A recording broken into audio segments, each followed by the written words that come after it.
The media is a gargantuan entity that presides over our daily decisions, our sense of the world, and exposes us to things we've never experienced. We'll take a look at how media affects our culture, in both its positive and negative aspects. Whoever controls the media, controls the mind. Jim Morrison. We humans are a bunch of manipulatable species where the media feeds off this ever-growing trait that lies within us all. It affects us in so many ways, both consciously and otherwise, where half the time we aren't aware of what it is doing to us. The biggest tool in the media that generates revenue by the millions every day is advertising.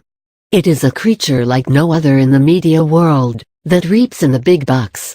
We'll take a look at how the media affects our culture by an overview of the pros and cons.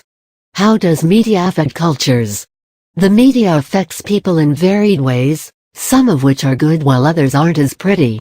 Let's take a look at the good and bad side of media's influence on culture. Positive aspects. The media has its way of showing us constructive information when it comes to news channels, travel and other educational shows. Kids benefit from watching these, since it can boost self-esteem, heighten interest levels in a particular subject, or encourage them to ask relevant questions. Violence is a major factor when it comes to media, being a potentially dangerous instigator when it comes to young audiences. Kids are influenced easily by what they see on television or the internet, mimicking such acts, if not as extreme, though on the lines of violence, on elders, or kids their age. We have a sense of what is happening around us, with a fair insight about how things work elsewhere on the globe.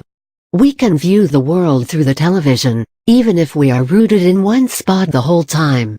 It is a getaway to places unknown, foreign, and magical, with knowledge of what goes on around us without being physically present in that place. Advertising can jeopardize one's idea of what beauty and health is, seeing that products revolve around these two aspects in an outrageous fashion. Kids can become obsessed with the way they look, especially through beauty reality shows and magazines. It can lead to health problems like anorexia and bulimia, or use the antics of questionable celebrities in the industry as influences. Video games today are increasingly active-oriented, making kids get off their behind and engage in games that require physical movement. This could help keep kids active indoors, if not outdoors. Obesity is on the rise for kids who plant themselves in front of the television, not budging for hours on end.